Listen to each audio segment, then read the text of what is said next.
Welcome to Burn the Ship. This is the podcast where we connect entrepreneurs with professionals that can help you go all in on your business. We talk to people that have walked the walk, talked the talk, experienced all the things that we experience as entrepreneurs and small business owners, and come out the other side of those experiences more knowledgeable with more skills.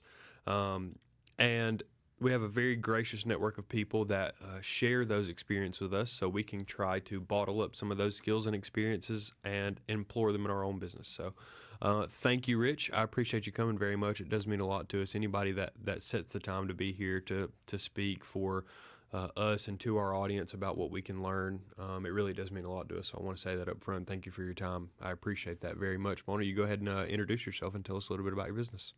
Yeah, well, thanks for having me on the show. Well, I'm a franchise consultant, which is in the franchise world is a very common practice, just like it would be in the real estate world to have a real estate consultant or broker to help people find the right house, or we help people find the right franchise. I'm doing it for just over 9 years now. It came about very much as a similar experience as my clients. I was 60 years old and I was in commercial real estate for 30 years. Had a great career managing a very big client, a $1 billion client out of Australia.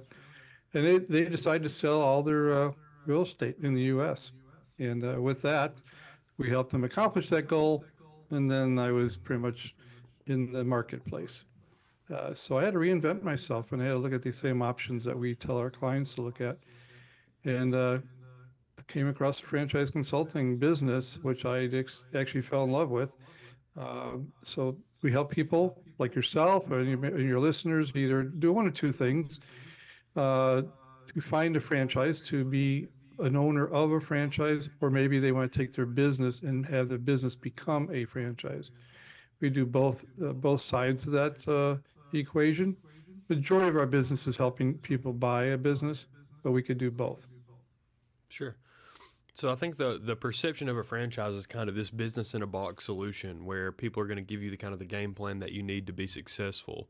Uh, Talk to us just a little bit about your background and how you got into the franchising space, and then people that are curious about, am I a good fit to be an owner of a franchise? What does that entail, and how do I know if I would be good or bad at that? Like, kind of talk us through that process that you put people through, trying to match them with an opportunity that seems to be a good fit for them. Yeah, as I alluded to before, I was in the commercial real estate. And this story is very similar to many of my clients, where they have to have a career transition. Okay. And so there's really only five things that people need to take into consideration when they're in what we call an executive in transition. There's only five choices.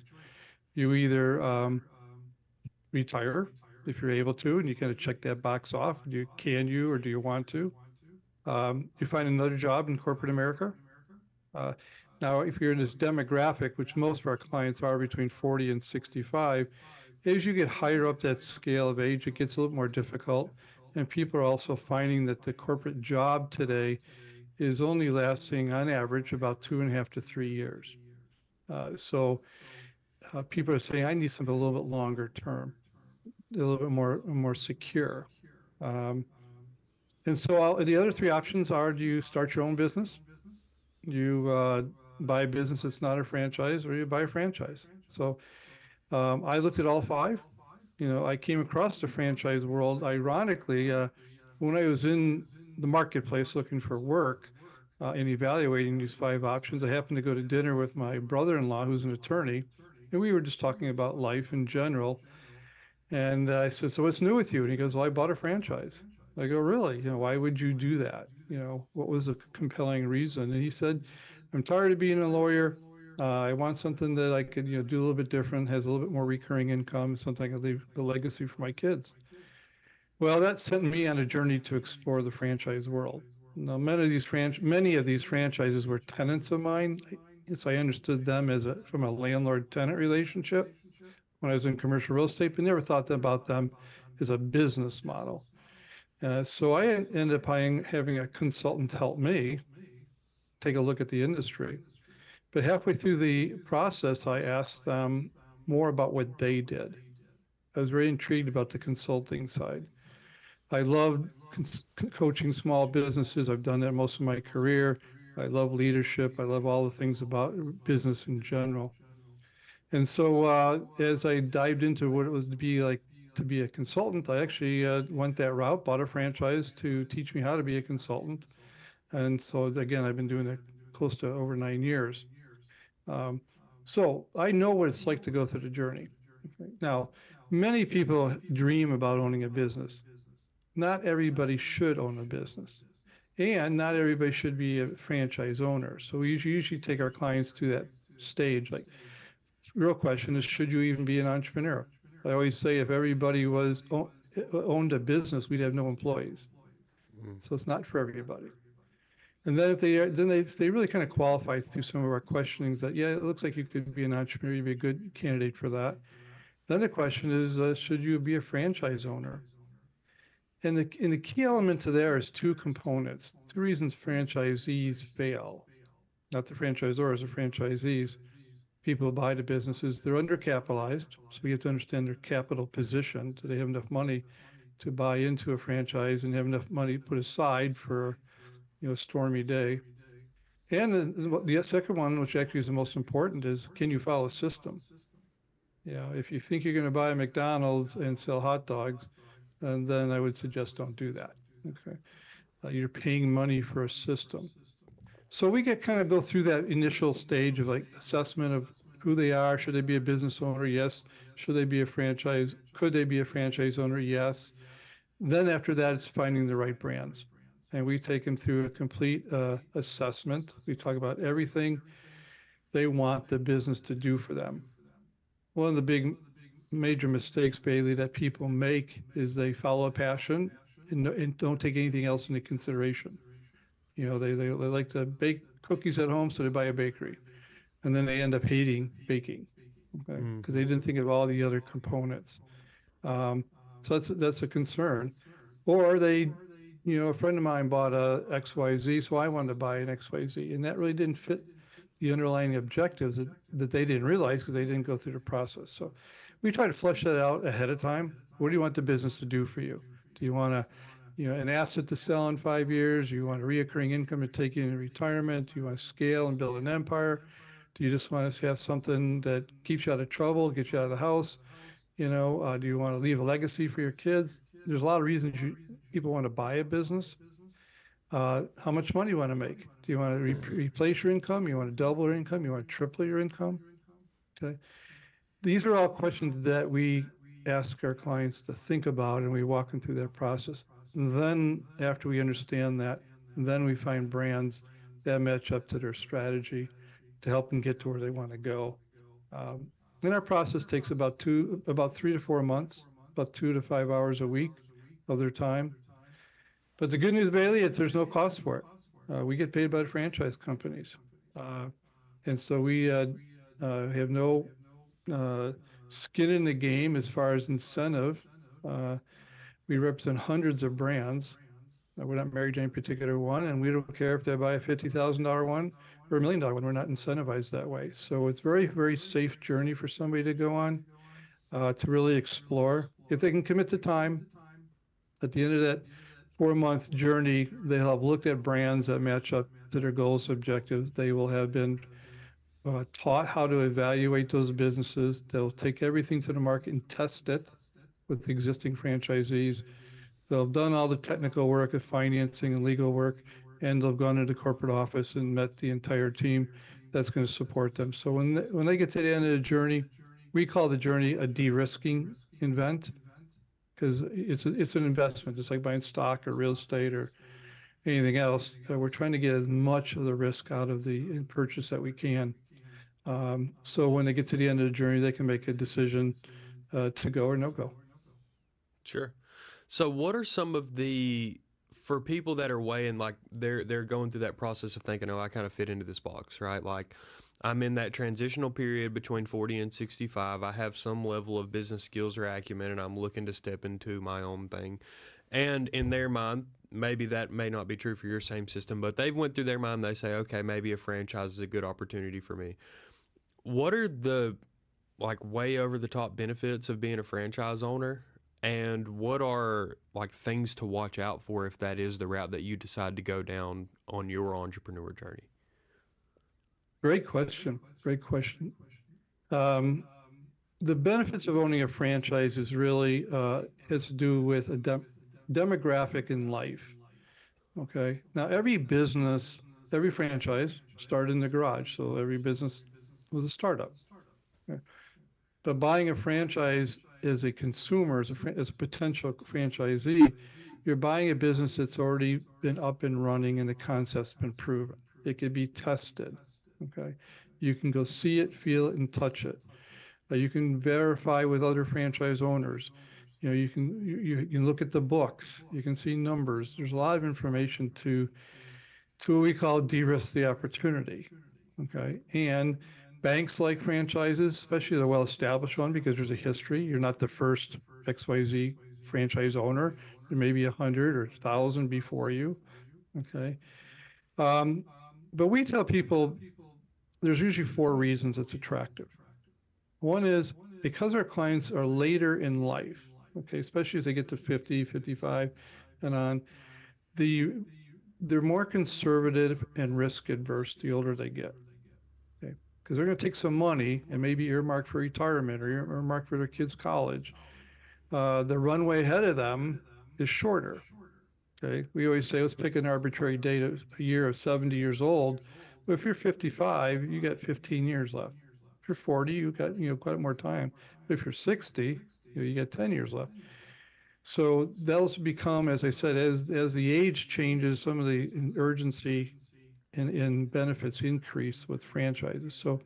So the risk adverse, they want speed to market. That 60-year-old wants to get up and running. He or she only wants to work 10 more years and achieve a goal. Okay. If you're 20, you got a lot more latitude. But if you're 55 or 60, it changes. So they want speed to market. Opening up a franchise is a turnkey system, as you mentioned, a business in a box. Okay. You can open it up a lot quicker. Um, Thirdly, you want to capitalize on your experience. You know, we're looking for executives. We're looking for executives. We're looking for a demographic, and we're looking for a capital, their ability to have capital. So the franchise is really looking for executives and want them to use all their experience to run the business. So they don't have to take that experience and put it off to the side. They get to capitalize on it. But last but not least, it seems like a cliche. In the business, it says you're in business for yourself, but not by yourself.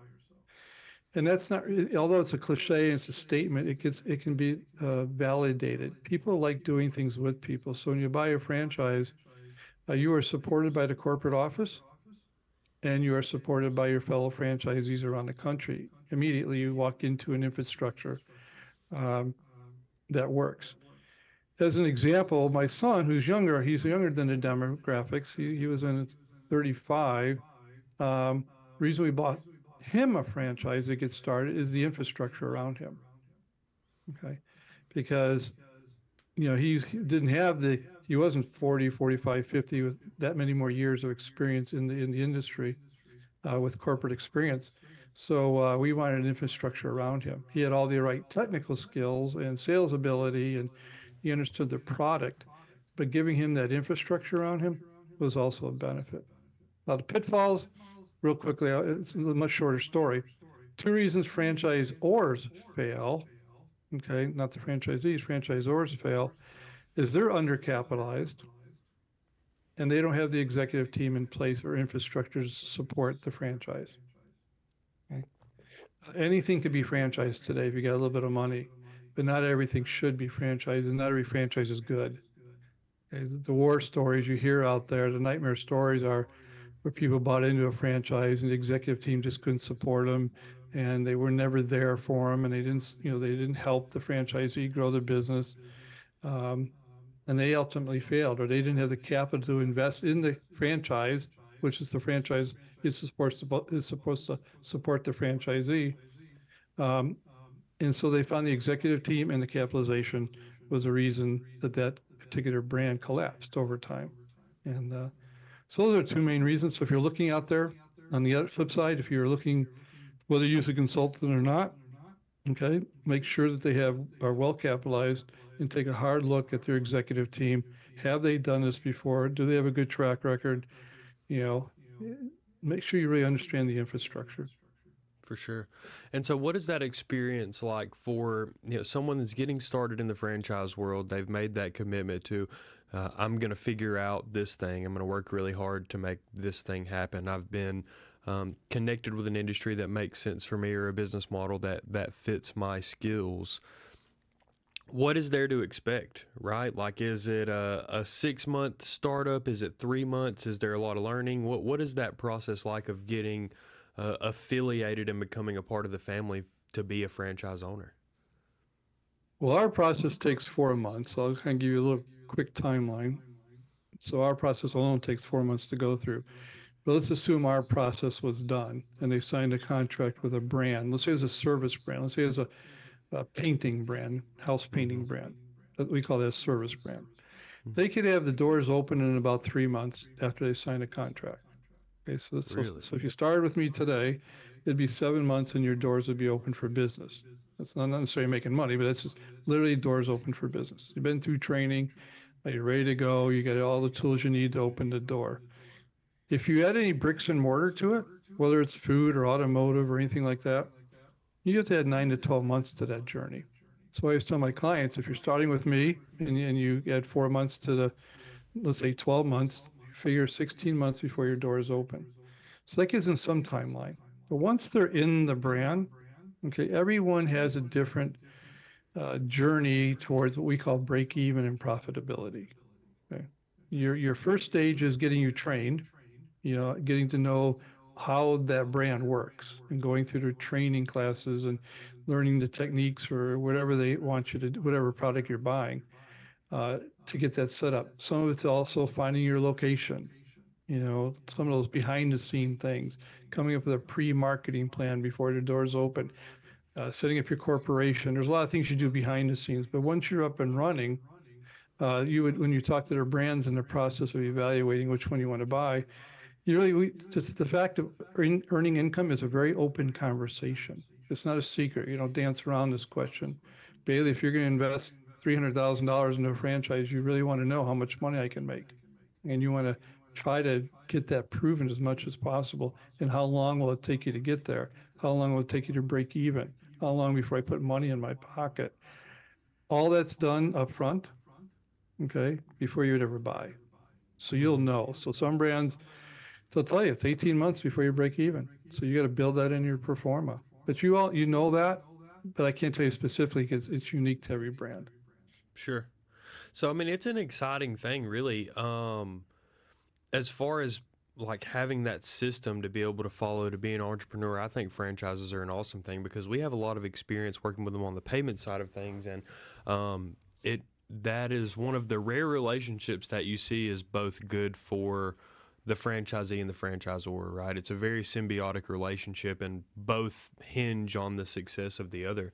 How does someone know if they have an idea that is viably franchisable, if that is the correct way to say it? Well, going from an idea, let's just say they already own a business. Hmm. Let's take it a little Let's bit say farther down. they own a service industry, or a service business, all the way. They could own multiple locations or just multiple trucks and crews or whatever that place that they may be in their business. Usually, you'll see in the process, you'll hear two dates. You'll hear the date that a person started a business, and then you hear a date that they started franchising the business. Mm-hmm. And the difference between those dates is really the time frame in between is really about proof of concept. They started a business, for example, especially food. I'll just use pizza. I'm in Chicago, right? And I Mm-hmm. don't know if my pizza is different than your pizza in Georgia, right? It is. Yeah, it is. It is, right? Or in New Yeah. York. And so I go, gosh, in Chicago, I'm doing really, really great. Okay. I've opened one store. I opened up a second one, so I know that I could replicate this because that's the key thing. Can you Mm-hmm. replicate it? But the other question is it transferable? Now, painting in Chicago and painting in Atlanta, not much difference. But food doesn't is a testier thing because, like I said, you may hate Chicago pizza or Chicago style hot dogs, versus chili dogs. Sometimes food doesn't transfer. So typically, you would take your idea and you would run your first store or your first operation. It could be painting or whatever, and see if it's successful. Okay. Ideally, it'd be nice if you could replicate it in your hometown, so you could prove that you've done it in one or two more locations. Okay. Because the buyer, if you're a buyer or a franchise, you want to go in there and evaluate your business, right? And so I want to see the books. I want to see how successful you are. I want to see that you've been able to replicate. I want to see your marketing systems, your operating systems, and then I want to know, can that transfer here, over here in Chicago? Um, so I don't know if that helps. It's to you really. So if you had an idea, I'd say run the business for a while. And a while could be anything. It could be a year, 2, 3, 5 years. Show that it's profitable. Ideally, see if you can replicate it. Then the question is, do you want to be a franchise or not? And real quickly, I'll give you an example. Starbucks is not a franchise in the United States. They sat in their boardroom and they said, you know what? We don't want to be a franchise. We want to have employees. We want to use our own capital. We want to control the pace of distribution, and we want to control all our destiny. Pick any franchise you can think of. They sat in their boardroom and said, you know what? I'd rather use Bailey's capital. Than mine. I get to manage our capital better by using other people's. Okay. I want to manage owners. I'd rather Bailey's going to be an owner. It's not an employee. So I have a different mindset that I'm managing. Okay. I can increase my distribution because I can find multiple Baileys across the United States faster. However, Bailey wants to know that he owns the business, and he wants to be an owner and be able to do things as an owner with the business. So I have to give up control. Um, both models work. There's successful franchises and there's successful companies like Starbucks. It's not. It's a decision in the boardroom. So as you get your company, you start it, you see if you can replicate it, and then sit in your boardroom. Could be just you and yourself, maybe a spouse or something, and ask those questions. Which direction you want to go, and then both of them are good, but both have different answers. Sure.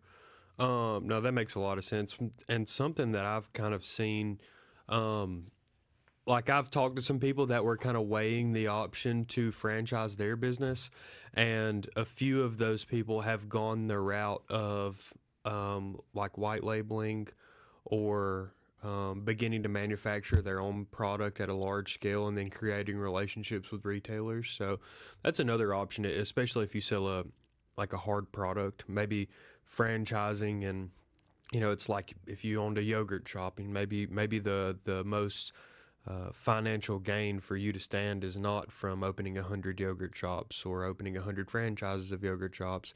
It is taking that yogurt and finding out how to manufacture it in a way where you can put it in gas stations all over America, which I've found to be a very, very neat thing too. That's a little bit off topic, but that's something that I'm kind of new to. I've helped a couple of people through that process that were my clients over the last couple of years, which is really interesting. But I think what you do is very interesting. I think that if you're one of those people that wakes up with that dream of being an entrepreneur and setting your own schedule and finding your own criteria of when you're working, the franchise model is one of those models that's really healthy because it doesn't allow you to wonder. It doesn't allow you to question whether you are or are not on the right track, or be the person that is responsible for figuring out, am I doing the right or wrong things. It's like you said, if you have the ability to follow a system, you have the ability to work hard, you have the understanding that the expectations are good, that it's going to take me X time in order to recoup what I invest in this initially. Franchising is a really, really good option. How do people get in touch with you if they have questions for you, if they think that they may be a good candidate to qualify to purchase a franchise? They can call me or text me at 847-912-4310.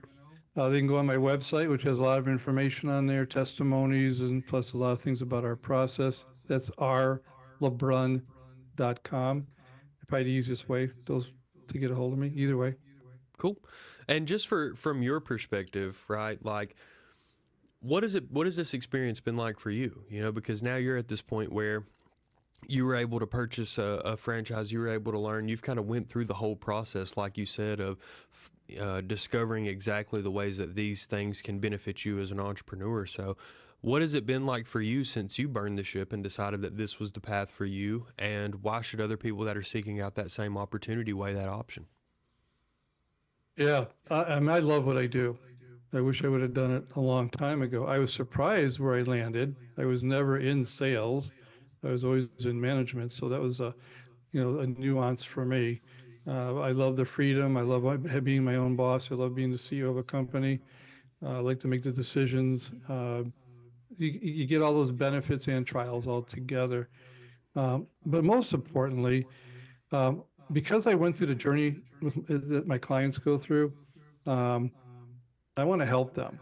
And I always tell them, I'm going to help you either way. I'm going to help you buy a business, or I'm going to help you not buy one. Okay. But my desire is to help them make a good, solid decision. So either way, I win.